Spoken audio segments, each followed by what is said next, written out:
do you believe $1 million Bitcoin predictions or multiple six-figure Bitcoin predictions are possible? Or do you think that that's a bit hyperbolic and just sort of the nature of, the community?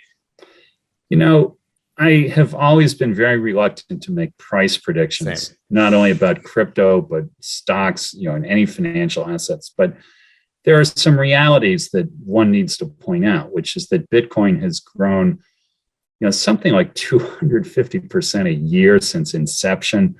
And, since last April, as you pointed out, it has risen as much as 10, 16-fold in price, whatever it is.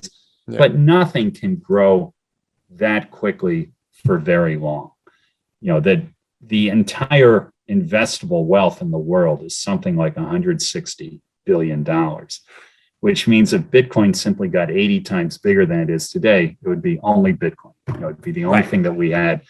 And I don't think we're ever going to get to that point where all other forms of wealth in the world retreat to make room for Bitcoin. But think about how much money they could print to add to that number, right? If you had $1 million supply by Bitcoin, 30 or 40% every year, then maybe that becomes 1.8 trillion instead of 180 billion that's investable. But yes, it becomes illogical pretty quickly. Of course. And I think a lot of folks who make these, outlandish predictions don't think through even the very simple implications of what they're saying might happen.